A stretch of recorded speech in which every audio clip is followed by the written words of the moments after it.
What is going on, guys? I am JoJo from the Wicked Arcade. This is Matt from the Broken Laser, and we are the Combat Dads. And today we have a special guest with us, Mr. Drew. How's it going? I'm Drew. Most people here probably will know me as TehDrewsus. I'm a competitive Ultimate Mortal Kombat 3 player, co-creator of Ultimate Mortal Kombat 3 Plus, and I'm a dad too. There we go. Awesome. Honorary combat dad for sure. So kind of want to jump straight into it and kind of go off of where was the first time that you got introduced to Mortal Kombat, and the first time you played it and whatnot. All right, so yeah, my first exposure to Mortal Kombat was not in the arcade. I was actually at my friend's house. He had Mortal Kombat on the Sega Genesis, and it kind of all started there. So we had I was in Cub Scouts at the time, and we had all the meetings and stuff at his house. So after school one Friday, we finished up Cub Scout stuff, and then we went downstairs, and he put on Mortal Kombat for the Genesis, and I started playing it there. And to make a long story short, it wasn't long before it became my new favorite video game. And I think that Christmas I ended up getting a Sega Genesis with Mortal Kombat. And that's where it all began. I saw it later in the arcades at a couple months, probably. I saw it in the arcade. And then my love for the game just kind of exploded from there. I don't know how far I don't know if you want me to give you the entire timeline or what you want. No, definitely. Yeah. Okay. Yeah. Okay. All right. So that was the beginning. And to the point where how kids are in school and stuff, it was the 90s, right? Everybody gave each other crap for whatever they wanted to. It was pretty unfiltered back then. So there was one kid in the Cub Scout troop that nobody could beat. Until I got to where I could occasionally beat him. And by the time I got to where I could beat him about half the time, he just given up. He didn't care. I don't care anymore. You're obsessed with this game. So every time he'd see me in the halls at school, he'd make some stupid Mortal Kombat reference, get over here, or something stupid like that. And I was whatever. It is what it is. And it just kind of grew from there. So Mortal Kombat on the Genesis, Mortal Kombat 2 on the Genesis and Super Nintendo, Mortal Kombat 3, and all the way up to Trilogy. I got Trilogy with the N64 that I got Thanksgiving weekend of 1996, whenever the N64 was released. And then after that, I kind of wasn't really interested in the 3D Mortal Kombats. The 3D games kind of came out right when I was starting college. Yeah. And then I started college, got into a relationship, and Mortal Kombat just kind of sat on the back burner for years and years and years. So fast forward about 10 years after that, so we're in 2012 now at this point. And I had gone through a divorce, and I needed something to kind of keep my time going, from when I didn't have my kids, when I was by myself, because the gym and sleeping can only do so much for you. So I saw where Mortal Kombat Arcade Collection had come out on the PS3. And I'm oh, I remember this game. I was pretty good at them, right? So I go through and I go through the arcade ladders on all the games, and that's pretty fun. It's oh, I can play online. Well, this should be good. I'm good at this game, right? No, I wasn't. I got absolutely bodied online, and and not only did I get bodied, but I got all the hate mail that came with it. Yeah. I remember one time in particular, and I didn't have a mic at the time, so these guys would be trash talking me as they're kicking my butt. And the guy, and I get one right before he cuts the mic out, he's "Man, I hate human smoke players." Just and then some words I'm not going to repeat. Yeah. But so I was okay, well, I can get better. So I watched, as everybody did, I watched some YouTube videos, and I saw some competitive matches, And what really got me into it at that point was there's a video. It's Road to Evo.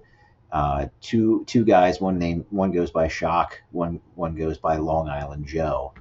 And it's the grand finals of UMK3. And just watching them play, at this point, it's like 2000. Like the video is from like 2010, I think. And I'm watching it like at the end of 2012, beginning of 2013, and I see these guys playing. And at this point, UMK3 is 15 years old, I Right. think, at that time. Um, but it's like these guys are playing this old game, and they are playing it so well. I've never seen this level of competition before. Like this is what I like. This would be fun. I want to get into it like this, and that kind of started my road as a competitive UMK3 player. And so it just kind of kept going from there. Played online, met some people locally that played at a high level offline. Eventually started up Cincinnati Combat Classic. Got connected with Paul from Mortal Kombat Plus, Mortal Kombat 2 Plus, and started working on UMK3 Plus, and that kind of brings us all the way to where we are today.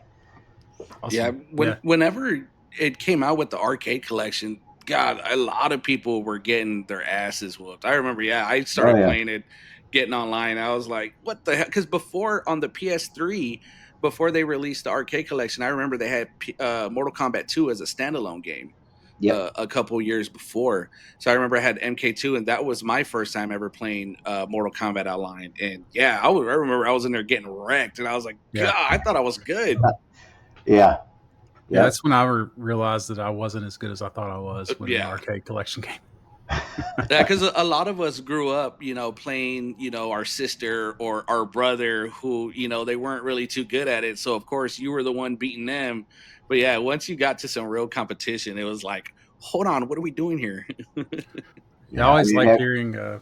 Sorry, didn't mean to cut that's you all right. off.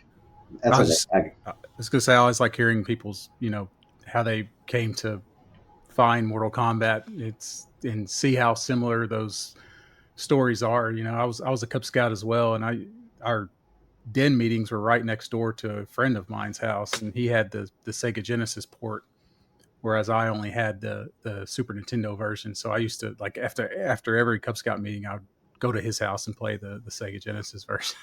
Yeah. You guys ever get into a physical altercation over Mortal Kombat? With my brother, yeah, there was a Yeah. couple of fist Yeah. fights for sure. Yeah. It was mainly because whenever he used to just hold block, and he Oh used to gosh. just piss me off on MK3. And I remember I would unplug his controller, he would throw a punch, and yeah, my mom would come and break us up, take the game, and good times, good Yeah, I times. don't So think there's ever any physical altercation in my experience, but I do remember people getting heated at the arcade for sure. yeah. So I never had any physical altercations over Mortal Kombat. The closest it came, and it's near and dear to a lot of Mortal Kombat guys, but it was actually Killer Instinct Yeah, that I almost got into. My brother was never really into fighting games, but one of his really good friends was, and he found out I played Killer Instinct a little bit. He's like, "Oh man, I'm gonna kick your butt." And I was like, "Oh well, just come over after school." So they came over after school, and like I am just taking it to him as Saber Wolf, and like he literally like he starts like hitting me, just like starts punching me. I'm mid combo and I get slugged in the shoulder. And I look at my brother because like they're 3 years older than me. I'm 12 or 13 and they're 15 and 16. So like I'm still kind of a kid and these are like darn near grown men. And I'm like, dude, you gonna do something about this guy? And Yeah. my brother finally is like, yeah, knock it off. And that kind of ended the game too. But he couldn't take getting beaten by a kid, so he took it to me. But anyway, that's the closest I ever came to blows over Mortal Kombat. Was got the blows over Killer Instinct. Close That's enough, right? hilarious. And Killer Instinct was a rough one, especially whenever I remember there was a park up the road from us. And when we were kids, my parents were like, "Man, go to the park," because during the summer they would like provide lunch and stuff. So you'd get there and they'd have like sack lunches from the park. And this guy used to bring his Nintendo 64, and we saw play, take turns playing gold. And yeah, whenever someone picked Saberwolf or Orchid, it was like, man, I don't want to play anymore because you already know that because they're so easy to pick up and play those two characters. Um, Yeah. but yeah, it was again good times. Yeah, so I think I probably know the answer to this question, but what's your favorite MK game? Oh, it's definitely UMK3. Yeah, I I mean, figured so. I'm sorry. It's UMK3. Okay. Yes. Yeah. Yeah. I mean, now I think Mortal Kombat 2 is probably like the best or like most polished in the series. No doubt. But UMK3 is definitely my favorite. Cool. So Yeah. so do your kids get involved with like well if they're old enough are any of them like involved to where like they share the love for the Mortal Kombat the way that you do? No, my kids. No. Yeah. No, no. They're so I've got four. They're 16, almost 14, 4 and 3. The 16-year-old and the 14-year-old, they're not into it at all. My 14-year-old, my daughter, she's really not into video games whatsoever. Um, my son's into some stuff, but he's not big into fighting games. My little ones, they'll hop on the UMK3 cabinet that's sitting next to me, and they'll just pound the buttons. They call it the zombie game because it's a converted MK4 cabinet, so all the artwork is MK4. Oh. Oh, so Except, yeah. yeah, it's like the marquee is UMK3, but all the artwork is MK4. And my son, my 4-year-old, one day thought like it looked like Quan Chi looked like a zombie. So he's like, "Oh, let's play the zombie game." That's So funny. that's yeah. Yeah, I see it now. Now I can't unsee it. That's hilarious. Yeah, because he does look zombie-ish. Yeah, and that Mhm. it's so funny because yeah, I'm sure whenever he walks in the room, it's just like boom, just Quan Chi just giving him that death stare. That's hilarious. Yeah, it's crazy to me that your teenage kids don't get into it at all. But I guess I probably force mine a little bit. My 13-year-old son, he he definitely appreciates it, but he likes playing the modern games more for sure. But Yeah, yeah. So I mean, my son likes some of the older stuff, but it's not the fighters. yeah, He'll bang around on it a little bit, like if my nephews are over and they want to play, but he's not really into it. So yeah, it's always uh, fun to me when their friends are over and like some of them have never seen like an arcade cabinet before. I guess I take it for granted that my kids have kind of grown up around it with me, and mhm. they come in like, wow, what are these things?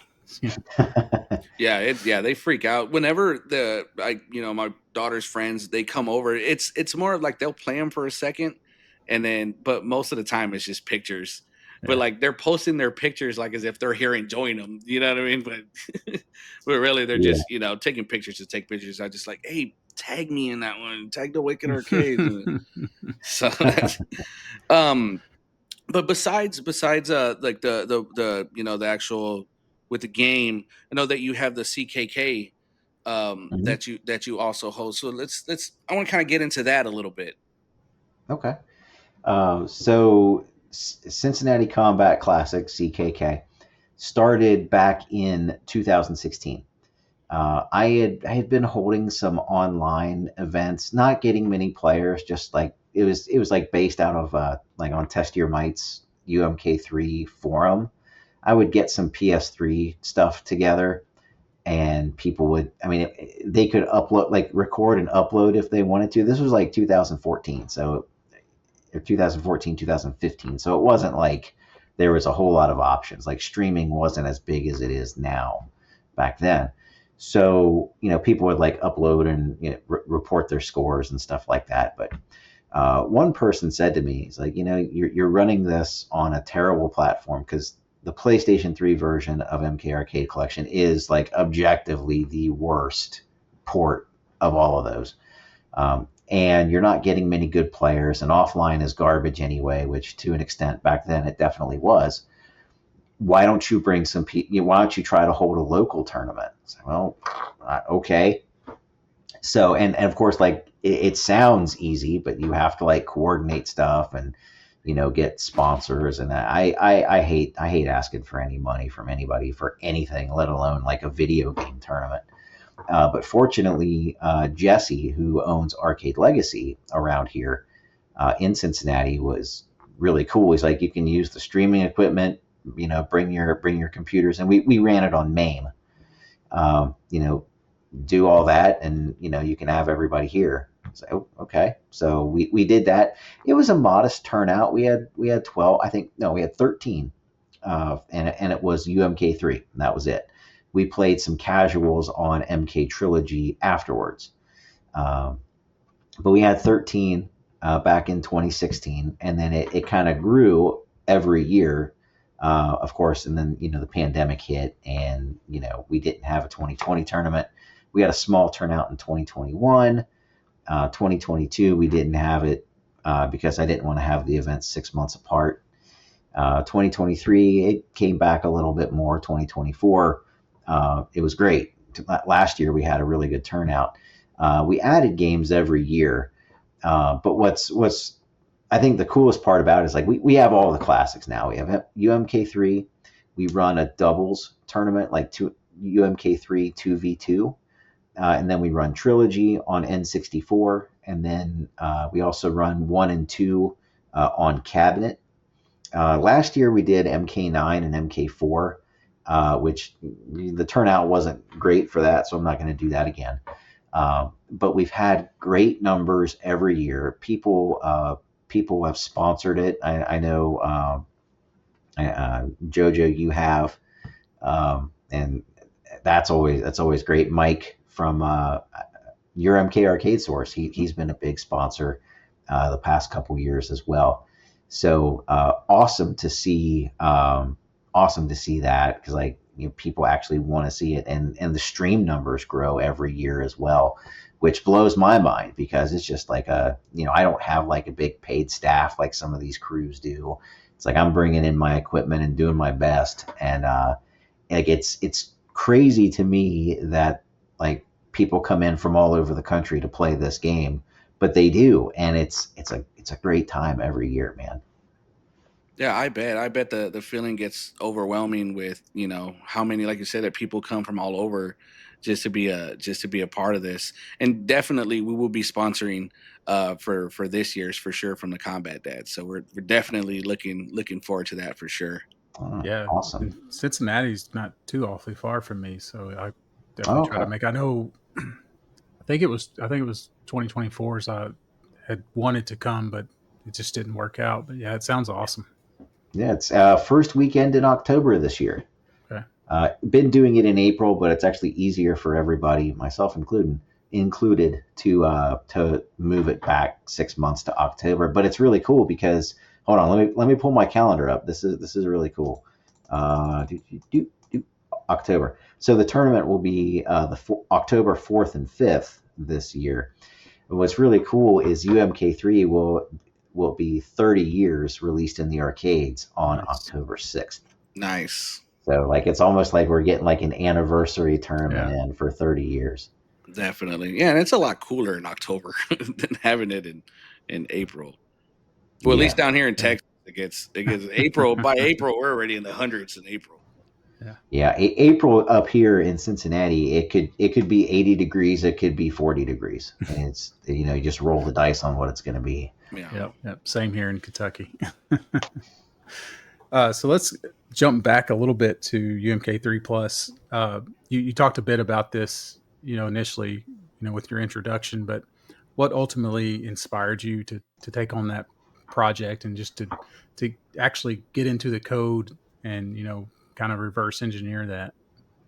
Well, so there had been some arcade ROM hacks out. Like, I mean, I know a lot of people have heard of what is that, Juggernaut's hack, the Zeus hack, and stuff like that. And there was another one that had come out called Tournament Edition, released by Conqueror, who I knew through Test Your Might. And it was like basically a rebalance of the game, and it mixed reviews. Some people enjoyed it, some people didn't, and I thought it was fun. But that project kind of stalled out, I think, and that was right about the time that Paul had started working on MK2 Plus. Uh, so I had kind of started on my own. I had talked to Conqueror a little bit. I talked to Paul a little bit, and I started a little ROM hack of my own, and it was called Revision 1.3, which I mean, great name, right? It sounds just like Revision 1.2. So I released a couple betas of that over the course of 2017. And at that point, I think Paul had released the first beta of MK2 Plus, and he wanted to start on UMK3 Plus. So we kind of talked it out, and he was like, I basically said, like, we can use elements of the 1.3 hack that I've run. We can kind of collaborate on that, and I think we put our heads together, we'll come up with something good. And he agreed, and UMK3 Plus was born out of that. So like if you look at the MAME entry for UMK3 Plus, in the description it will say revision 1.4, which is kind of the next step from revision 1.3, which was it's supposed to be the next step up from 1.2. So don't anybody get suckered for that on eBay. If you come across a UMK3 board with a rare beta version of 1.3 on it, it's not from Midway. It's from me, and I'm sorry. Yeah. So don't get suckered into that. But we collaborated a good bit on beta one of UMK3 Plus, and Paul kind of took a break after that and started working on some other stuff. I took like 2 weeks off and jumped right into beta two. And so beta two has a whole lot more than that. Beta two is like another 2.5 years worth of work basically.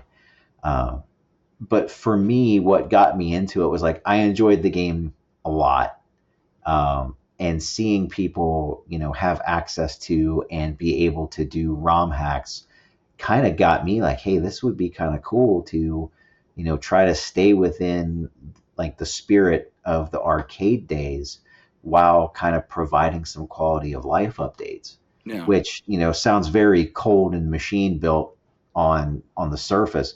But what UMK3 Plus really is for me is a love letter to the arcade games.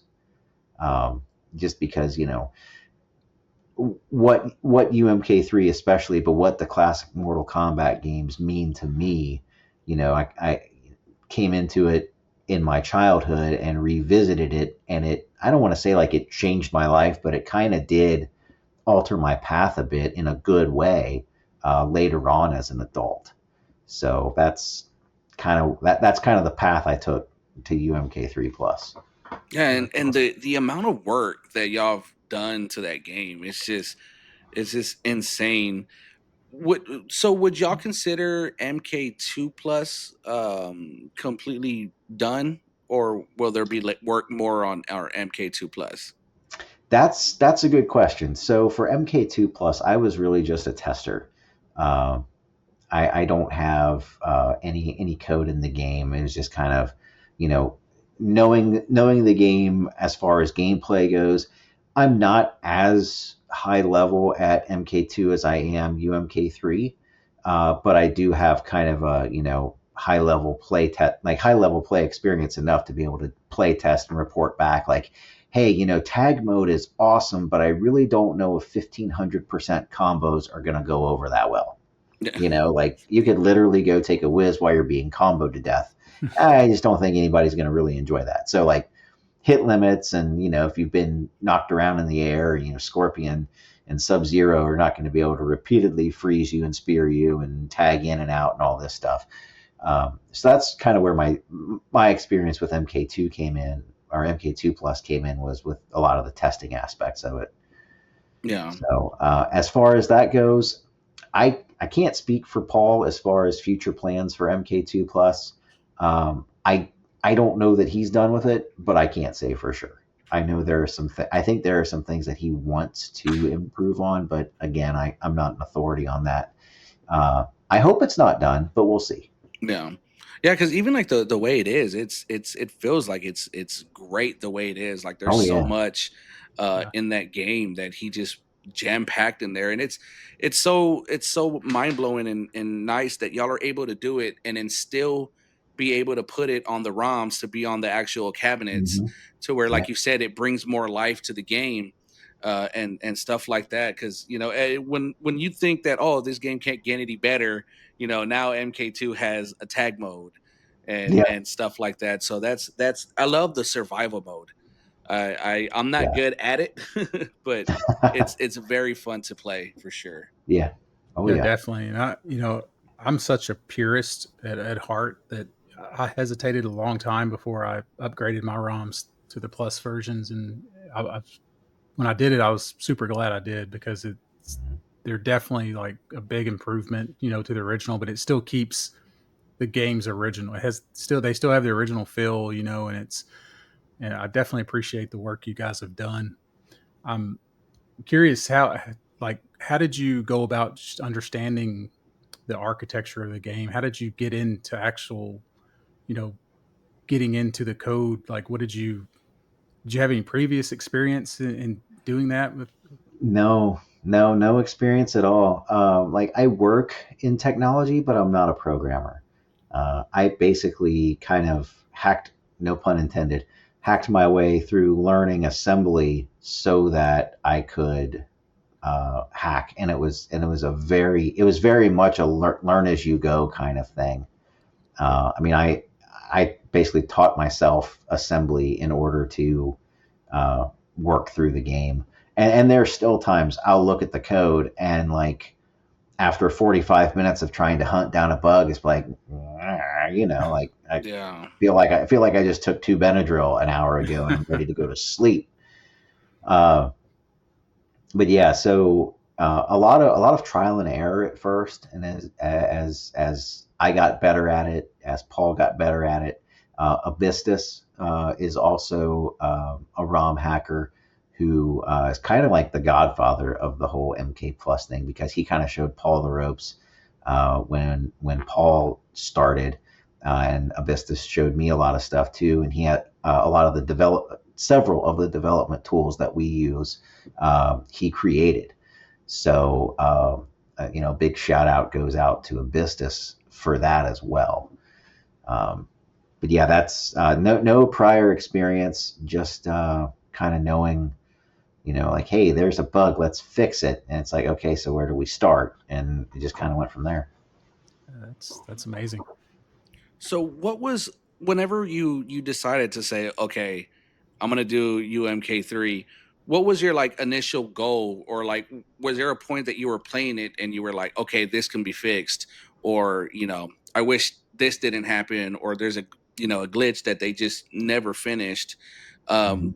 Um, what was the to where you said to yourself, all right, I'm gonna go ahead and start on it. I think the first big one that I tackled on my own was the Scorpion, like the Scorpion drag me to hell fatality. If you do that in the subway, it'll reset the game. Mm, Basically, you know, the original thing that people always said, oh, it just overloaded the memory, and that's kind of true. What happens was I'm gonna do geek speak for a minute here, but there's basically a process that keeps running that ends up competing for the same memory space with another process, and the two kind of headbutt in the memory space, and the game resets. Um, so my fix for that was basically to move a couple of processes into a different memory space and kill off the old process to make sure, and that way the fatality doesn't. There's no competing. There's no processes or assets competing for resources, so the fatality runs the way that it should. mm, There was also like Shao Kahn's cave. Uh, like in 1.2, and actually like 1.0 and 1.1 as well, if you go into the corner of those stages, you'll see like the staircase that goes up and out of the cave gets broken up, and it looks terrible.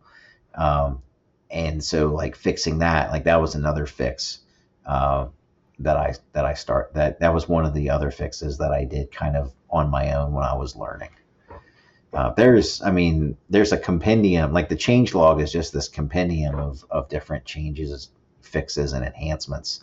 But the big thing was, like the big goal for us was really to keep original gameplay um, intact outside of obvious bugs like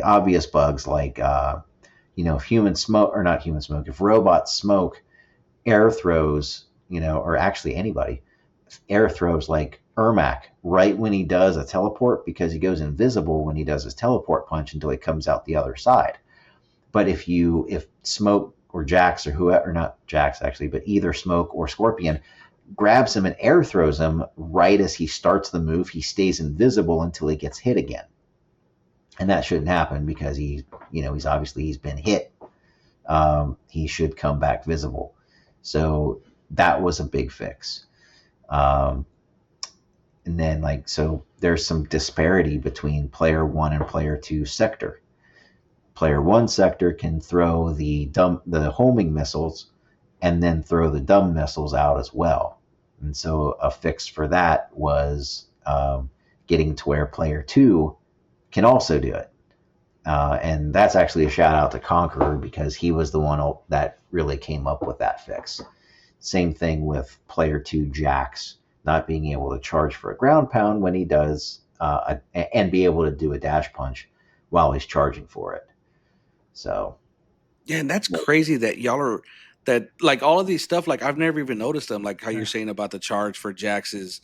Yeah, I've never noticed it, but I guess a lot of us never played as player 2. So yeah, that was a lot of homework that yeah, that y'all put together and stuff like that. yeah. Yeah, There's definitely. a lot of like we call them factory fixes that just, I mean, you wouldn't think about it, but like if you go to, back then in the arcade, maybe somebody found a really cool one, like, haha, watch this. Uh, but yeah, you wouldn't really think about it, and a lot of those bug fixes really aren't anything that affect gameplay. No. Just keeps something stupid from happening, or it keeps the machine from resetting, or something like that. Yeah. And just all the stuff that y'all, enhance, like, going back to the cons cave, how y'all made it to where now the clouds are moving, at Hmm. the exits of and then how you made the bottom glow and stuff like that. Like Hmm. all of that stuff just y'all made the game just 100% more better, and it just looks and feels beautiful. And one of my favorite things is the color palettes, how Hmm. Yeah. you're able to change them. And I love the Easter eggs that you put in, how you're able to do the noob Cybot Kano. Whenever I first Hmm. found that one, I remember I laughed and laughed because I was like, man, this is hilarious. Because I was showing my kids all the stuff on it, and they were like, why is he all blacked out? I was like, you poor soul. Let me explain something to you, kid. And Yeah. yeah, just all the little Easter eggs and stuff that y'all put in it. It's completely amazing.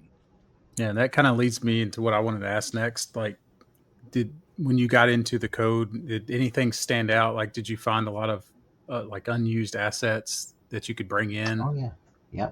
So what Jojo mentioned before about the clouds up in the corner of Khan's cave, like you see that in the trilogy version, but they are unused and available for use on the arcade chips. Oh, So uh, put them in there. Um, there's like classic Sub Zero's friendship.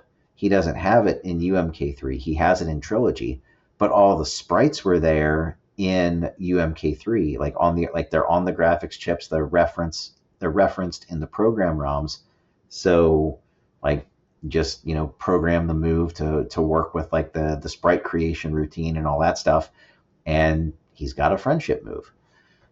So like stuff like that. Yeah, there's a lot of stuff that they kind of left out. What's really interesting to me, and I don't know if they had planned on implementing it, if it was just stuff left over from years and years and years of code hanging out on chips. But there's like a complete sprite rip of Robotron 2084 on the UMK3 graphics ROMs. interesting. I don't know if they had planned on making a mini game using it or what, but it was there. And also, if you look at in beta 2 at the versus screen or on the new select screen, there's Scorpion's mask. Looks like it has like the skull on it, Hmm. and that was something that Paul Abistus and myself, we were just basically parsing all of the code for possible unused assets, and like all three of us kind of stumbled upon it at the same time. It's like, wait a minute, what is that? And we found I think Paul found the palette for it, and we kind of looked at it. It's like, that's Scorpion's mask. Yeah. So Yeah, because it makes sense, because on his portrait where you could pick him, he has the skull there visible. So that was, and I always wondered about that. I had wondered if it was something that y'all drew in or something like that. But that's cool to know that it was actually in the code. That's weird that they wouldn't use that, because that's so cool. yeah, it really was. I don't know why they didn't use it. I'm going to guess development probably got rushed, and it is a different piece. It basically, the skull mask basically goes over top of the mask that's there. So Mhm. maybe they just had trouble implementing it, or something. But yeah, that's basically how that happened. Yeah. And there's a bunch of like like Life Bar names, like the developers' names are in there. Like Kintaro has a nameplate in there. There's some other really odd ones as well. But yeah, like, so there's just a treasure trove of unused assets in the game. Yeah, God, I can only imagine the way y'all felt just all finding this stuff. It's just like finding gold. So Mhm. with okay, so that you mentioned that there's been, stuff, the names is, so is Aqua really in the code? No, okay. So No. Aqua's not in the code. He's that little Aqua or whatever Shao Kahn announcement for him.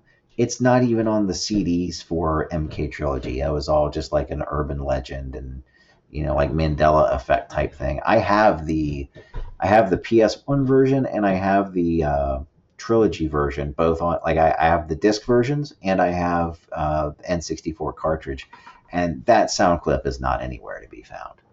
yeah. So It makes sense that it wouldn't be, because they were using the ninja sprites from MK1, when of course they didn't have Carlos Pacina, I mean Daniel Pacina in it, so it's kind of mhm, like, why would they reuse his sprite? Um right. but yeah, I always wanted to ask you that, whenever, because I remember whenever you would be on YouTube, and then you would actually have live streams of you just doing code, Hmm.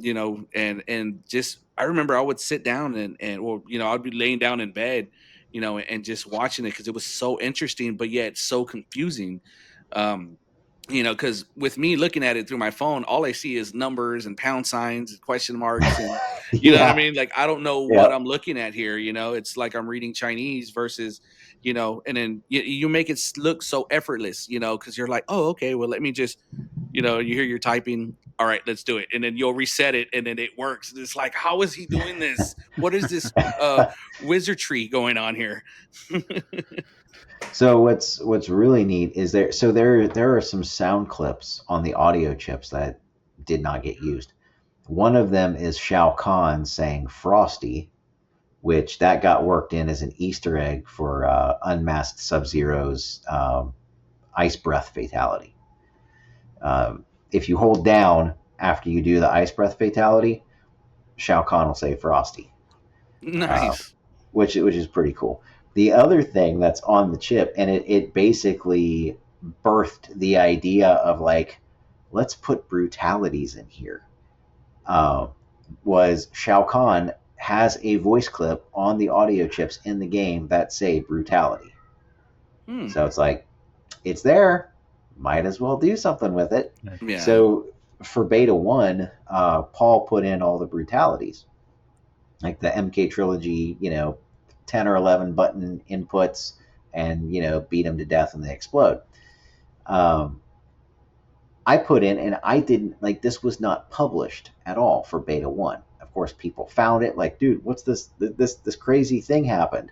I had somebody down to zero energy, and I hit them, and they exploded, and it said I did a brutality. Like, well, you did. Yeah. Um, Basically, the MKX brutalities were put in kind of at the very end of beta one development, and every character has their own set of requirements, kind of like the MKX brutalities, where if you do certain things, you whatever you do, that last hit is just an instant brutality. So that was kind of cool that people, like found one. I thought it was cool that people found like, wait, what was that? What's Yeah, that? for That's a sure. crazy That's really bug. awesome. Yeah. Yeah. So Yeah, and it, Yeah. it takes them back to whenever, they first see Reptile, or, mhm. when they first do something, and it's, how you said earlier, it's brand new life to the game, because now they're going to be trying to play and mimic exactly what they did. Because I remember whenever I first got my chips for my cabinet, and the first time I did the Sub-Zero one where I slid into him, and then, Mhm. he exploded. And yeah, the same thing. I freaked out. I was like, what the hell did I do? So yeah, that's cool that y'all are able to still do stuff like that and add new Easter eggs and stuff. Yeah, definitely. Is there any key feature that you've added to UMK3 Plus that you're most proud of? Probably between uh, the MKX instant style brutality, as well as so there was something else for Beta One, the colorful combat code. I was working on a colorful combat thing because Abystus had talked to me about. I was like, dude, you should do like a paintball mode type thing. So, okay. So what I had done was I created, I think, like 5 or 6 more blood color palettes. So like you had red, which is already there, green, which is already there for like Shiva and Reptile, and then blue, like a dark blue for the robots. So I created like a yellow, an orange, a brighter blue, and a teal and a couple other colors. I'm like, okay, so the intent was like, you uppercut somebody and all the blood spatter is like, light blue this time instead of, red or whatever. And the next uppercut or the next time they get hit, the blood spatter is, light green or yellow or, orange or something. Well, I put it all together, and after like it failed on me a few times, like uppercut and reboot, um, I finally got it right, and like as a collective, the stream like collectively freaked out because with the uppercut, not only was like the blood that comes out of the middle a different color, but then like every blood drop that came out and went to the ground was all different colors. Mm. And so like people were like freaking out over that. And then the same thing would happen with like the brutality logo when like brutality comes across the screen and it's all the different colors. And so like it looks like a party Yeah. basically. And that was inspired by, like, Abystus mentioned doing something like that. And what it was really inspired by was, you guys remember GoldenEye on the Nintendo 64? Hmm. Absolutely. Paintball mode. Yeah. That's Yeah. what inspired that. You're right. They did So, have a paintball mode on there. mhm. Yeah. And then I incorporated that in Beta 2 with the fatality drops as well. Like, so there are unused assets in the game for like blood drops that fall down from the fatality graphic, like they do in MK2. Yeah. So I put that in, and then that the colorful combat got like that kind of got incorporated into those blood drops for Beta 2. And then so, that was kind of like the colorful combat thing was cool. MKX style brutalities was pretty cool. And then probably the one, and like it looks so simple as far as like the execution of it goes. Like if you want a different palette color, you hit start and you get a different palette color, right? Shout out to my buddy Clay who goes by CMM1215. Yes. CMM. Shout out. Yep, yep. For 2 or 3 months, almost every night until 1 o'clock in the morning, sometimes later than that, I would sit here, like he was basically my sounding board as I was venting, trying to get the palette codes right. Like like getting the palettes into the game was one thing. Getting them to work and stay consistent is something totally different. Almost had to rework the entire palette creation and palette, like how you stick a palette on a sprite. Mm. Um, Almost had to completely overhaul that routine. So, and the other part of that is, and I'm sorry to go, I'm sorry to No, carry on. you're fine. I Not at love all. Oh, hearing Yeah. all about this. so like say you create a third, like the third palette for a character, like that, as we call him, Candy Apple Ermac. You create the new sprite for his, or the new palette for his in-game sprites when he's in combat. You also have to create a new palette for his versus screen portrait. You also have to create another palette for like his cut palette, like when he gets decapitated or when he gets cut into different pieces. You have to create a palette for that as well. And if I really want to do it right, I have to create a palette for like when Sindel screams, like the Sindel like skin melt fatality. Got to Hmm. do one for that too. So in reality, you're creating three, sometimes four palettes for these characters just to create really one new palette that goes into the routine. And then you have two v two combat where you have to keep track of potentially three different characters with three of the same character with a different palette, and there was a lot that went into that for something that on the surface just looks so simple. Yeah. Probably more went into that than anything else.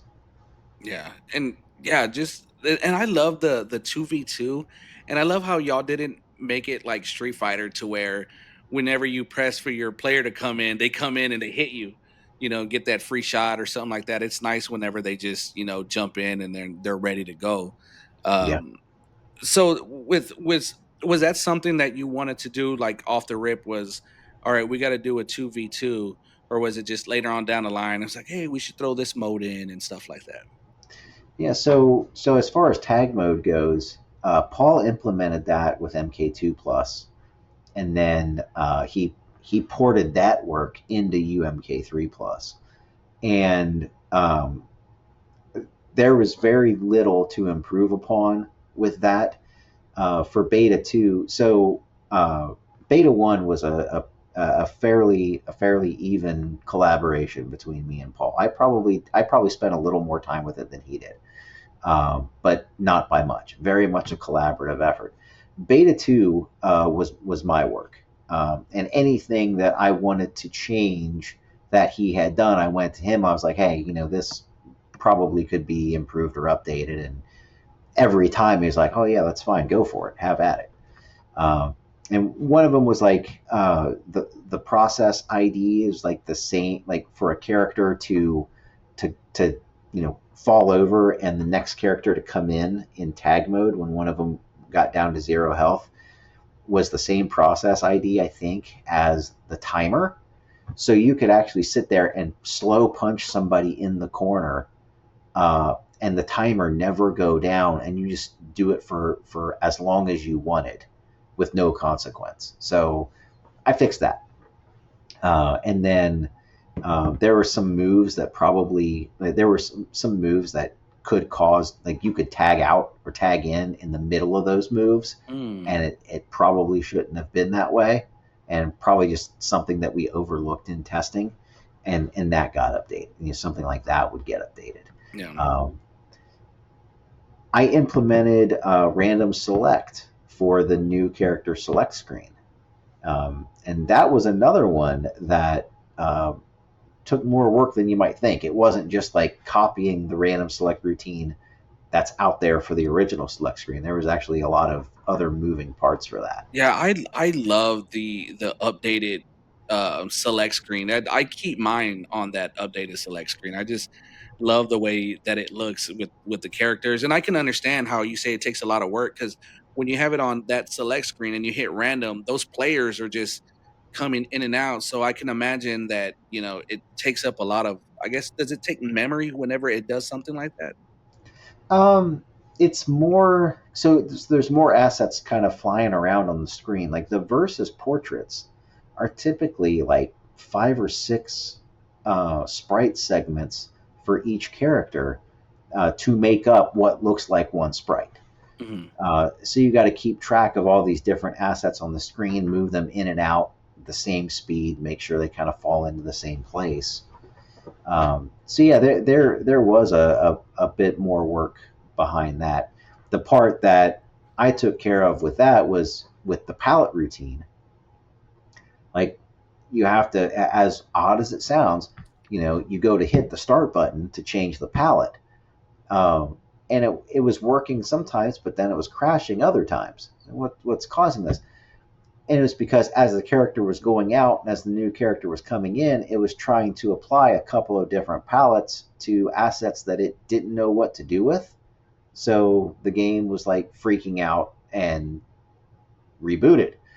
So what I ended up having to do was, you hit the start button to change the palette. It's like, okay, well, does is this specific asset, is it moving? Does it have velocity? If it does, then you can't change the palette. But if they're just sitting there, then yes, you can change the palette. Just stuff like that. That like the only reason you think of it is because you broke it and now you got to fix it. You know. Yeah, yeah, So, but definitely. it's yeah. Yeah, just listening to you talk about, the amount of work that you put into it, you definitely realize, just how, you know, difficult it is and how much time it takes to do these things. And we definitely appreciate it. Um, Definitely. and, we were talking before the podcast started, about how they added Floyd to the new MK1 and how the community reaction to that has been so positive, just because it's a callback to the original, Mhm. hidden features in the MK games. So it's really awesome that you're still doing that with the original games as is, and Yeah. adding new things for people to find out. How have you felt so far about the fan reaction to your plus versions? Well, let me say first that like I get a lot of people, and I appreciate you guys enjoying the game, right? Like people tell me, and Paul both, like how much they enjoy, MK2 plus, MK3 plus, stuff like that. I'm thrilled y'all want to play it. You know what I mean? Like I had no idea that be as it would be as popular as it is, and it blows my mind how much people enjoy the game. It just I have no words. It's just like, like people tell me like you guys, they're like, oh man, you did so great, we love it. I'm like, I'm thrilled you guys love it. Like I'm absolutely thrilled and surprised, honestly, that people love it as much as they do. So it's really cool. I get a lot of suggestions, which is cool. Like you should bring in Tremor. He Yeah. really wasn't in those games at that time. Well, neither was Triborg. Oh, okay, that's a good point. Yeah. But like the response to to Rain being playable Yeah. was pretty cool. The response to Noob Saibot being playable with his moveset and not being, absolutely broken the way he is in Trilogy, Yeah. that got a cool response. Like Rain in MK Trilogy has like the lamest fatality in the franchise, where like he uppercuts you and like you Yeah. go up, up, up, and then the body segments come down in Yeah. reverse. It's like, I'm not doing that. That is stupid. So what I ended up putting in its place was like, okay, maybe people like this, they might not. So like he roundhouses your head off, it goes across, and then like his roundhouse does, he Yeah. roundhouses your head off. Your head comes back across the screen, lands in front of Rain, and then Rain electrocutes your body Yeah. and it explodes. And people love it. And it's Yeah. like that's just something I thought of. I'm glad you love it. I really am.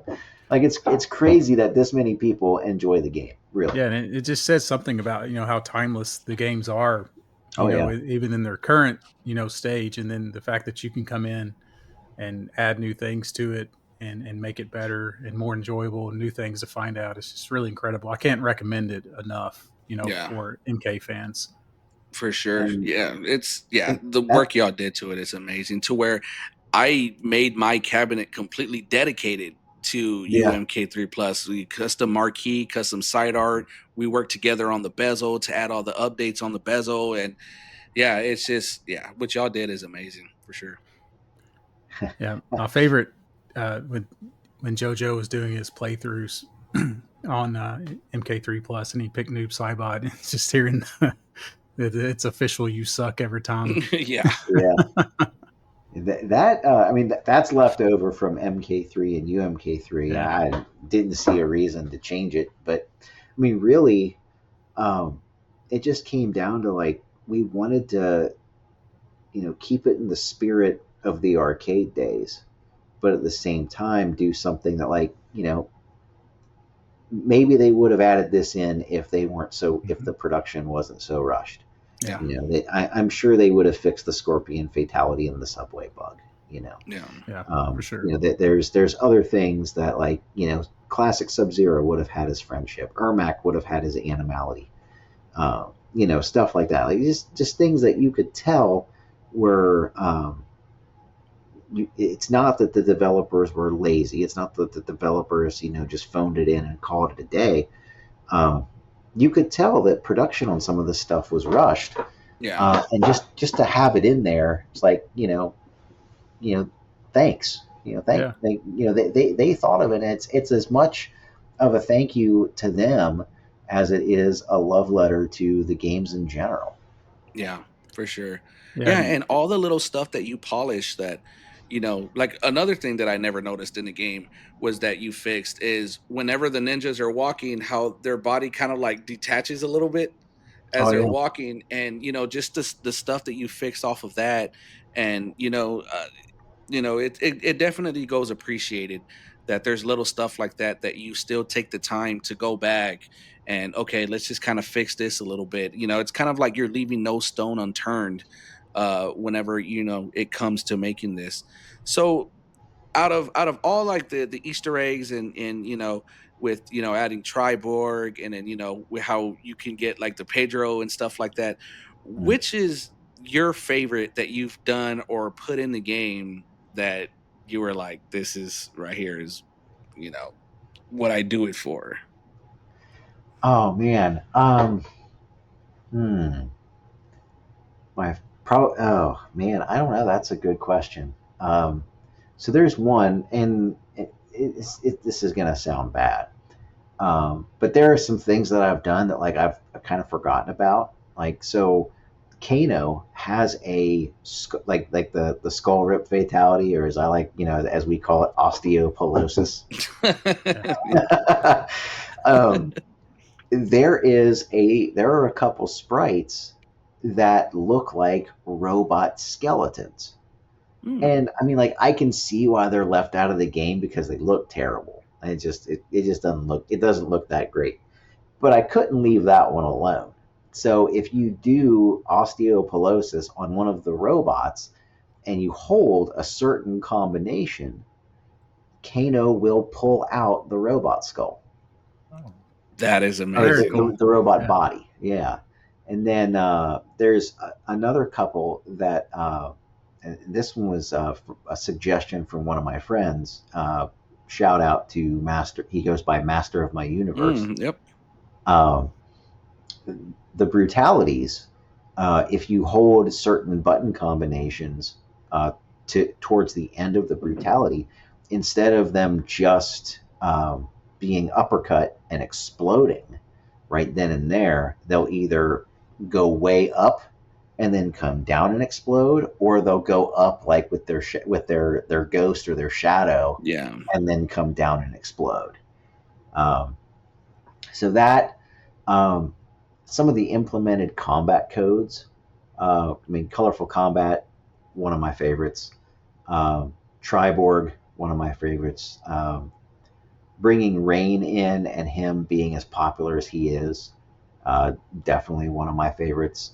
And then I think really, if I had to pick like one absolute favorite thing about UMK3, UMK3 Plus, just because of the time that I sunk into it and the fact that people really enjoy being able to do it, is the color palettes. Yeah. Letting them choose between the original and the second player palette, and then creating a third one for them to use also. Yeah, yeah, the little Easter eggs, how you can turn, what is it? Melina can turn into Ruby.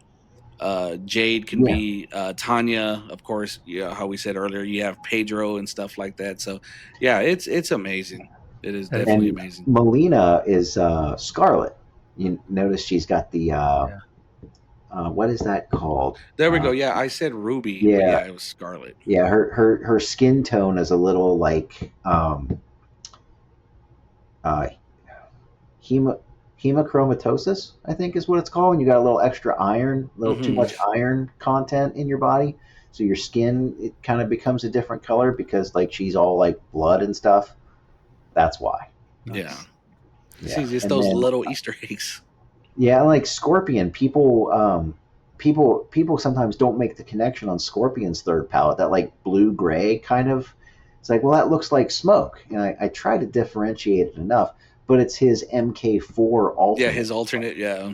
Yeah, so I try to do that and try to keep some things, kind of keep some things kind of in the series, like female chameleon. Yeah. Yeah. She's not playable, and good luck trying to play as her. But Katana has the silver gray third palette as kind of a reference to that. Yeah.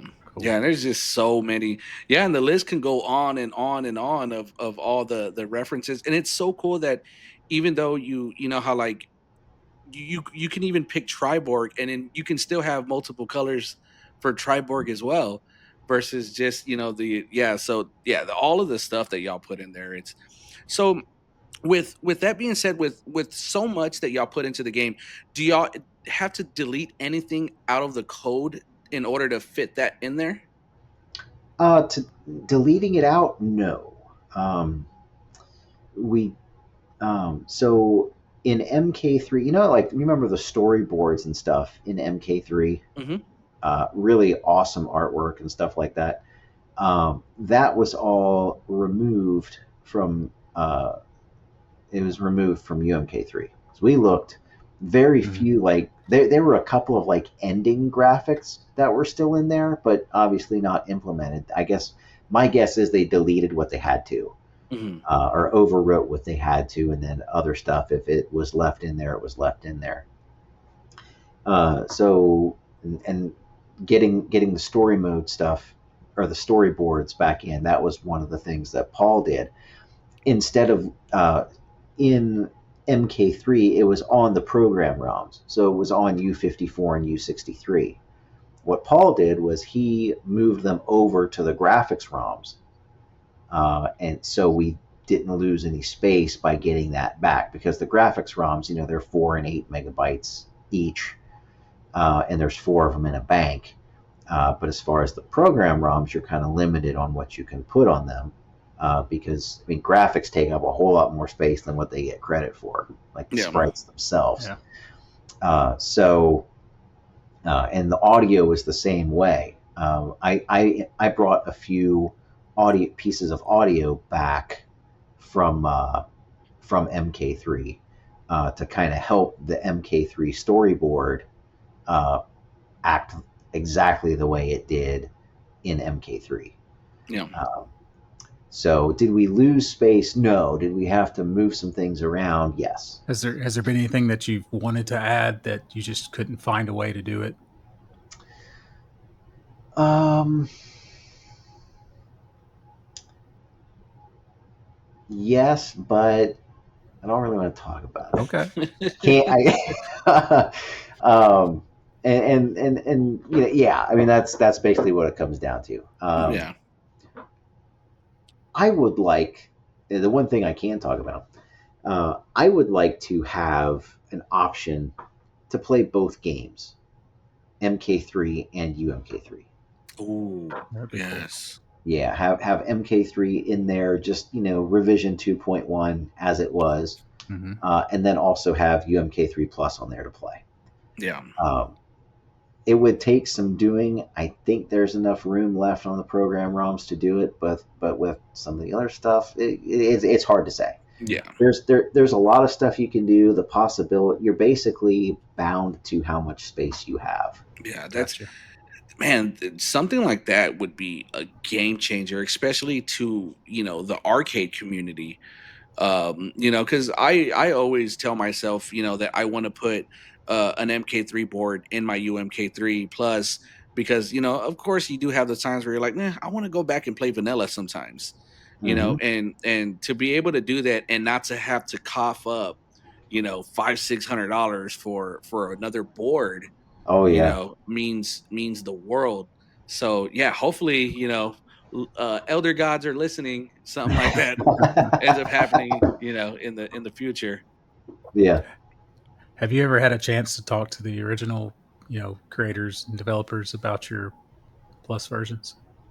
No, I haven't had a chance to. Um, yeah, I have not had the chance to speak to him. Yeah, I was just curious if you talked about any of the development, things you found, ask them certain questions or whatnot. But I know that they know about it. I know Yeah, that, and I know one of them is a fan of it. I'm not saying the other one isn't. yeah, yeah, I know that one of them is a fan. I just haven't heard what the other one thinks. gotcha. So yeah, yeah, yeah. And the game has gotten huge coverage. I mean, you've had Ketchup and Mustard have yeah, have done full playthroughs on them. Of course, you got Mike that's done a lot of stuff. He actually dropped a video today. Well, I mean, of one of MK plus one, but mhm. it's still, of course, it's all in the same, it's under the same umbrella Right, with the yeah, with the Team Plus. So but yeah, it's yeah, it just continues to get greater and greater, and I'm definitely looking forward to any other surprises and stuff like that. um has anybody ever asked you to like put in like one button fatalities or stuff like that, with because we talked about suggestions earlier? yeah, yeah. That's There's been a lot of things that have been asked for, and one button fatalities is one of them. One button auto combos is one of them. The one that gets brought up a lot that I would love to be able to implement, but it would definitely have to be done right. Is like a training mode or a Ooh. practice mode. Yeah, And so, one of the things with keeping it within the spirit of the originals in the arcades, um, the arcade experience, standing in front of the hardware, is what comes first. And of course, what's the biggest issue with a CRT screen, right? Is burn in, because the last hmm thing you want is for somebody to walk in, like say Arcade Legacy or something here in Cincinnati, go in, access the menu, put it on practice mode, get tired of it after 5 minutes, walk away, and then nobody plays it for the rest of the day or something, and it yeah, just sits there. Yeah. Um, so being able to implement a practice mode that's done right is something I would love to do. But again, it's a matter of doing it right and Yeah. making sure it's implemented in a way that's simple enough for people to use, to get in and out of it, as well as not putting any of the equipment in jeopardy. Ah, Uh, okay. So like adding like a idle timer to yeah, where, yeah, like some kind of nothing idle moves. timer. Yeah. Yeah, Yeah, because well, a it's like it. practice mode would be amazing. Because I know we talked about because every time I go in your live streams, I'm always like, "Hey, play as Reptile." Because this Reptile on MK UMK3 is just, I've always loved him. I'm not good with him, but Yeah. I've always loved him. And on one of your last ones, I remember I had asked you if you can still do his infinite on Hmm. there, because I was trying to do it, but I'm trying to master him. I'm not gonna lie. So with having a training mode would be amazing, because whenever you try it, so the way that I do it is I do it on 2v2, so that way, whenever I'm done beating up the first one, the next one comes in, I can kind of well on him to try to get it done. Hmm. So because whenever you're doing the combos on UMK3, it's like their life goes like that. So it's Yeah. it's you got mere minutes to be able to figure it out. So something like that would be amazing. But I completely understand about the having it just sitting there and adding that burn-in. And something you can do in the meantime is the timer is slower on 2v2, which adds a little bit, and then you can just do 4 reptiles and go at it that way. But the other thing you can do is there's a combat code, and of course I don't remember what it is, but it's life bars like a boss. Oh, okay, So yeah, yeah, so each character has like a Shao Kahn or Motaro level of life bar where you basically are doing 2/3 of the amount of damage. ah. It's a good idea. Yeah, that is really cool. Yeah, nice little another little Easter egg. Yeah. Whenever you're all said and done with it, to where you're like, okay, this is it, I've reached perfection.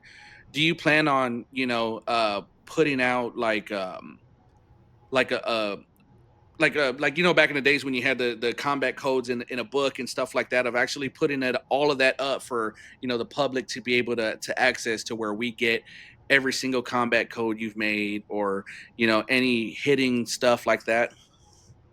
Yeah.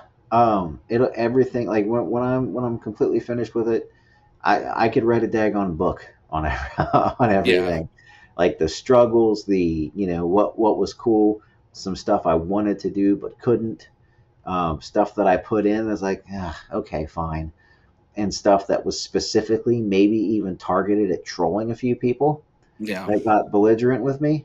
Cyber Sub Zero. Um, Actually, go in. So I also put in some new audits for like in the operator menu. Mhm. You know, boot your machine up a few times and tell me about the Cyber Sub Zero transformations. Yeah. That might have been targeted. That might have been targeted specifically at somebody. I'm not going to confirm or deny that, but maybe. Nice. So yeah, I definitely love the fact that you're keeping that legacy Yeah. of the original arcade games alive. With UMK3 Plus and the other Plus versions. What's the future of UMK3 Plus look like? Um, when I started from like the 1.3 beta to UMK3 Plus Beta 1 to UMK3 Plus Beta 2, started in 2017 and worked pretty much straight through to early 2022. So almost 5 years straight of digging into the game. And in that time, I had two more kids, right? And and my older two are getting older, and more just there's much more involvement. There's much less time in the day for things like that. So I've kind of been on an extended break. That doesn't mean I'm done with it, because I'm not. It's a matter of kind of like I kind of work at my own pace, like, and there have been some things since beta 2 that I've worked on to fix.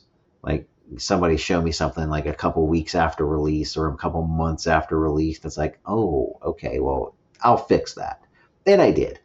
I actually have, believe it or not, a few pages of fixes that I've already done for the next iteration whenever it comes out, and as well as actually rain being found in the graveyard, actual rain on the Oh, level, wow. Nice. Okay. like, yeah, like rain itself, water, not the character, Yeah. but making that combat code actually mean something. Yeah. So, um, little enhancements here and there. I'm still kind of pecking away at it. Not it's not something that I'll spend hours on here and there. It's nothing like that. It's just somebody actually made a suggestion.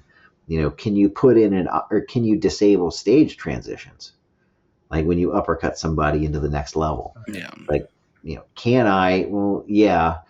Will I?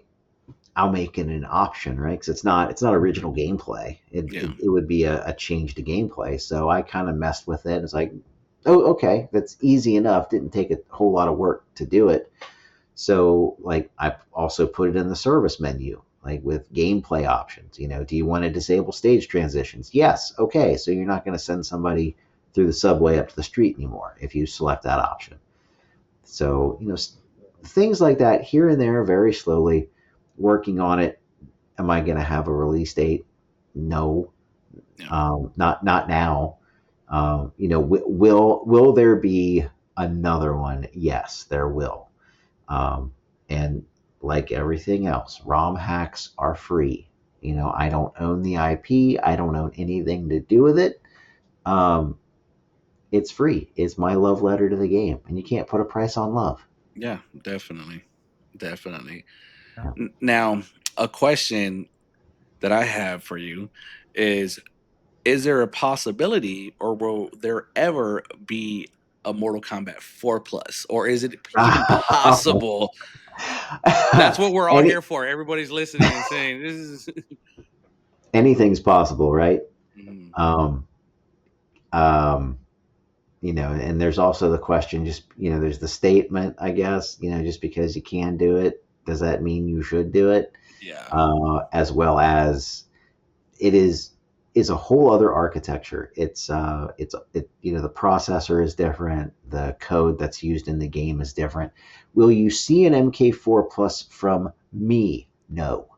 There Okay. we go. That's I'm just gonna have to put it to bed there. I have no plans for an MK4 Plus.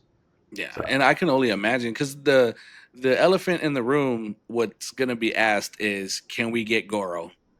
And right, yeah. you would have to, I don't like I said, I don't know if there's any way because I don't, know anything about coding, but you would have to bring him from a home port Hmm. into, and I can only imagine the headache that that can ensue with doing all of that, and yeah, and And there's like 3D modeling becomes a thing there. yeah. It's not like sprites so much as it is like skins and different things like that. I don't know anything about it. I'm too old at this point. Can't teach this dog that trick. Sorry to say. Yeah, and it's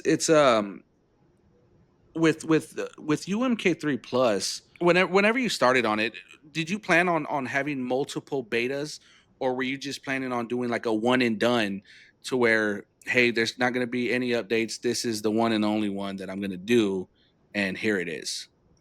um, I don't think so. I don't think it was going to be a one and done.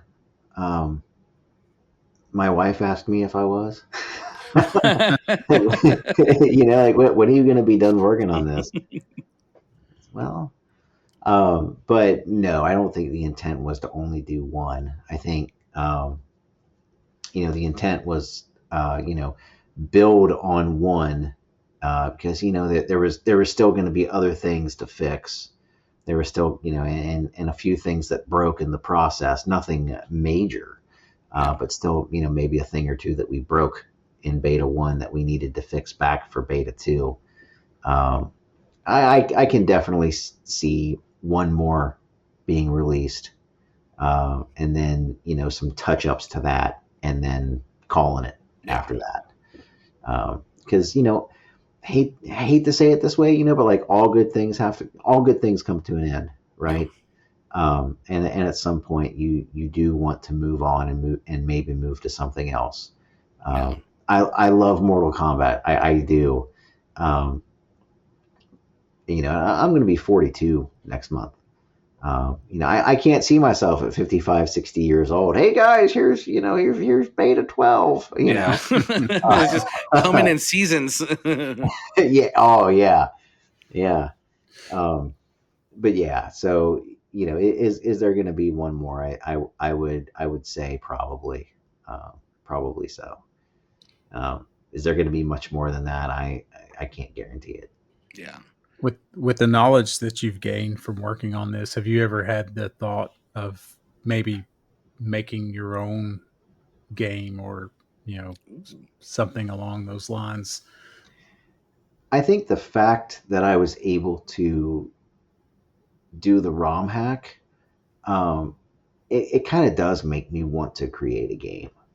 Um, Probably not a fighting game. I have a few interests in other like turn-based strategy games, and then like the older like point and click kind of Mhm. adventure games, stuff that's like still very much sprite based. And I don't mean to digress too much, but I see games that are kind of like made in the spirit of games from the past, Yeah. and they're really cool because like the gameplay flows like those old games did, but the graphics look like something off of like your iPhone or an Mhm. Android phone or something, and I don't like that graphic style. yeah. But like think of a game like Earthbound. Did you guys ever play Earthbound for the Super Yeah, Nintendo? Hmm. Or absolutely. with that? Yeah. Okay. Think of a game like that, but almost like a reimagining of a game like that still used sprite based graphics, but instead of being confined to a 16 or a 32 megabit cartridge, you've got several hundred megabytes that you can use. You can just, I mean, just the content and the hours of play that you could make out of that.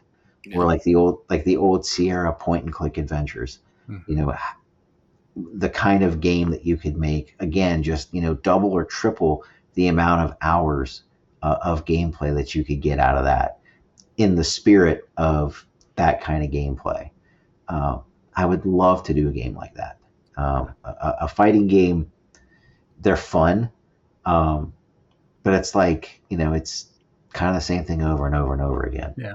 which is great for like the competitive nature of somebody, right? You get better at doing it. Sure. Yeah. But as far as something that you can enjoy for hours and hours and hours and have replayability, I would love a game like that. Awesome. Yeah, that was something that I wanted to ask just for my own interest. I've always been interested in doing something of my own. I come from a background of development. Um, I find it really interesting, and I love watching your videos of when you're picking apart the code or the old source code, going through all the files. It's just really fascinating to me.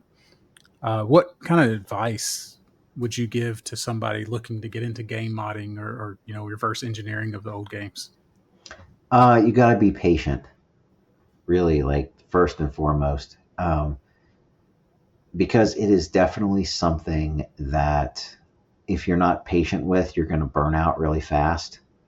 And even still to this day, I would occasionally catch myself like reverting to old modes. Like, okay, I'm just going to start replacing bytes here and there, and I'm going to start. Okay, if this doesn't work, maybe this will work, and maybe this will work, and maybe this will work, and just going on like kind of hitting like like literally the definition of insanity, where you're doing the same thing expecting a different outcome. uh, it's okay to completely scrap something and go back to the drawing board. um, but patience is probably the biggest thing I could stress to somebody that wants to get into ROM hacking, because you're not going to know everything. You're probably not going to know hardly anything going into starting the game. If you have some familiarity, you'll know what certain data structures look like, or you'll know what sprite segments look like, or you'll know what character arrays look like, stuff like that. Um, but as far as somebody getting into it for the very first time, just patience is the biggest thing. So whenever you're doing the UMK3 plus, is there a line that you draw to where you're say, all right, this is where it becomes a Mugen, or you get what I'm trying to say, to where it's like you completely draw the line to where I can't do this, like when someone asked about adding in Tremor to Yeah. you, because then at that point do you feel like, okay, now it's becoming a Mugen game? Um, Certain things like that. I mean, like, I think Tremor could possibly be tastefully done, but do we really need another male ninja in the mix? You Yeah. know, um, you know, bringing. I'm trying to think. So anything that would involve completely custom sprites to be created. So like there's a couple things like in Trilogy, right? Human Smoke's select screen portrait is just a mirrored and recolored version of classic Sub-Zero's. And in the N64 version, it's just a recolored version of classic Sub-Zero's. It's not even flipped. If you look at UMK3 Plus, Smoke is a little bit overall bigger than classic Sub-Zero is. He's facing the other way, but it's actually a unique sprite. Rain's character portrait, man, you talk about controversy. Oh my goodness. Why don't you just make Rain's sprite or make his character select portrait the same as it was in Trilogy? Yeah, I tried that, and it looked terrible. I mean, like, it looked like somebody was like, "Hey, we need to get a portrait for this guy created for the home versions. Anybody got any ideas?" And this guy was like, "Oh yeah, hey, tell you what, my son's learning. My eighth grade son is learning Photoshop at school. maybe he can do something with it. It's like, all right, pack it up. It's all Yeah. his. And that's exactly what it looks like. It does not belong on the character select screen. I Yeah. tried. I promise you, I tried. And anything that did change, just it looked too over. It looked like too touched up, too overly done, too pop. Like no iteration of it ever looked like it belonged on the select screen. So what I did was I took like assets from the game, which was like the versus screen portrait for the male ninjas. That's his head, and then the moon behind him is from the graveyard stage. Yeah. So like that makes it work because it's stuff from within the game already. But yeah, there are definitely some things that have been suggested that are kind of Mugen feeling. And don't get me wrong, because there are some absolutely very tastefully done Mugens, but Yeah. like Ronald McDonald ain't making it in, you know. Yeah, Yeah. Yeah. Like CJ from San Andreas. you Yeah. know, MK2 Ermac Boss, he's not making it in, Yeah. you know. And there have been some Mugens. Somebody already suggested Floyd. Um, it's not happening. I'm sorry. I don't mean to disappoint anybody out there. Um, but yeah, just certain things, like fatality ideas, Yeah. stuff like that. It's like it's not in the spirit of the original arcade. Like, I don't want a fatality that's going to take 22 seconds to get through, because Yeah. that's not in the spirit of the original arcade. Did I take some creative liberties? Yes. Have some people called some stuff I've done borderline Mugen? Yes. But if they wanted to come up with something better, they were more than welcome to. Yeah. Definitely. Yeah, and as I said earlier, from my purist perspective, I personally appreciate your dedication to keeping it, Yeah. faithful to the original arcade experience. And until I found, like I said, I was very hesitant uh, putting the ROMs in my arcade cabinets, just until I found out exactly, what the plus versions actually were. And once I realized they were faithful and still gave you that original experience, I was all for it. I'm Yeah. glad you gave it a try. Absolutely. Yeah. Yep. Yep. And But no, I'm like sorry. Go ahead. that's all right. There are still some people that are absolute purists that won't try it, and that's totally fine. Like that doesn't offend me at all. Um, I've had some people tell me that they were purists, while at the same time they got their start and continue to play on a pad on an emulator. And that's like, oh, okay, well, if you're a purist, I guess I'm the president or something. I don't Yeah. know. For sure. Completely get that. So going back to like how we talked about Floyd, what are your thoughts on the current state of Mortal Kombat and where it's gone and where we're at now with it? Um, hmm. I think they just should have made Injustice 3, because Fair. that's what the game start. That honestly, that's what the game. I'm pretty sure that's what the game started as. Uh, I wish they would have made cameo mode, or I wish they would have made an option to play without cameos. And if they wanted to make cameos the competitive standard, like for their tournaments and stuff, totally fine. But if people want to play without cameos, you should be able to. Like, I wish they would have made cameo free options. Yeah, Yeah. I agree Um, with that. and then as far as you know, I think cameos kind of, I don't want to say it ruined it for people, but it definitely gave it a not Mortal Kombat feel. And I know that that there's some, like MKX had variations, Yeah. and that was actually pretty cool. I'm not I didn't play MKX, but I could appreciate what they were doing with the variations. And MK1, you could argue that the cameo system is basically the variation system. It's a very in-depth variation system. Um, but like, I played through story mode of MK1. I played through the first season of Invasions. And I played a little bit online versus people. I wasn't good at it. I'm not good at the newer stuff. Yeah, same Um, here. the story mode, I loved the story mode up until the last chapter, Hmm. and I then can relate to basically that. every character out there became canon. Um, and I'm not decrying the writers. I'm not doing anything like that. You can only retell a story so many different ways, so many different times. But Yeah. instead they took the word realms and replaced it with timelines. So instead of merging realms, people are trying to merge timelines now. Literally everything is canon, Yeah. um, and that's tough. That's tough. Yeah. Like I'll be honest with you. I don't have an opinion. I don't care about gender swapped characters. I Yeah. don't have an opinion on, and I don't care about Janet Cage. Cool. You don't like it? That's cool too. That's your deal. Um, I wish they would have just. I wish they started it as Injustice 3. I wish they would have finished it as Injustice 3, because the storyline, like I said, great until the very end, and then everything became canon. And what are we going to do in the future? Like, what does Yeah. that leave for future MK games?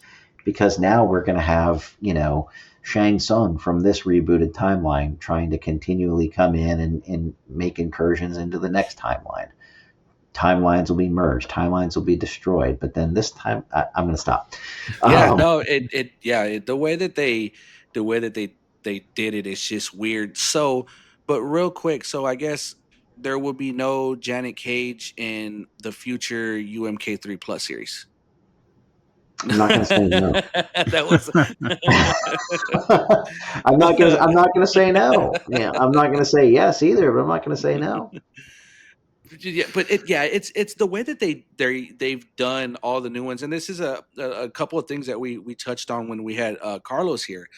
Is that like how many times is Jax going to lose his arms, or well, not how many times, how many different ways? Yeah, yeah, It's like every absolutely. time he's mentioned, it's whether it's the movies or anything like that. So it's yeah, I completely understand how it's kind of like they're in an issue that I always had is that they turned Johnny Cage into just a complete joke. Like it's almost like he's not even an actor; he's a comedian, Yeah, because now he's always just joking, which, when he originally got into the tournament originally on the OG, is he didn't want to be taken as a joke and wanted to show that right. he really had skills. To now, there's, a joke here, a joke there, a dumb joke there, and it just becomes, all right, y'all kind of got to settle down a bit. And Yeah, and I actually really liked, like from MK9 to MKX, how, like, because in the rebooted timeline, I guess the first rebooted timeline, Liu Kang was a revenant, Katana was a revenant, and all this stuff, and Johnny Cage became Raiden's champion.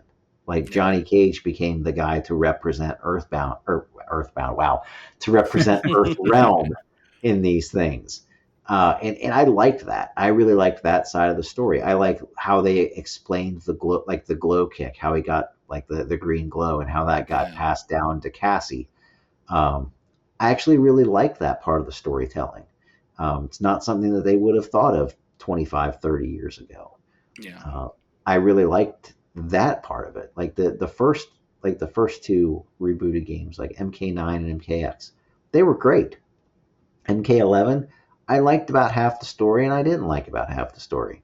yeah, Um, I actually thought it was really cool. Like Kano coming in there, over 50 and still a ripper. yeah, I like that. I like the different endings. Some of the endings in MK11 were really good. But yeah, like you said, how many different ways can you have a guy getting his arms ripped off? And yeah, now you literally have an infinite number of ways that a guy can get his arms ripped off. yeah. So And how about you, Matt? What's your intake? Yeah, I'm kind of with Drew on this one. I haven't played a significant amount of MK1. I enjoyed most of the story, uh, like he said, up until towards the end of it. It just kind of lost me. But um, yeah, I'm more of an old school MK player. That's why I love the arcade versions. Uh, I just want a Mortal Kombat game to feel like a Mortal Kombat game, and And there's aspects of MK1 that I love, and there's just some that just doesn't feel MK to me. And I hope they can find a way to go back to the roots of MK and make something that everybody can appreciate. Yeah, definitely. Definitely.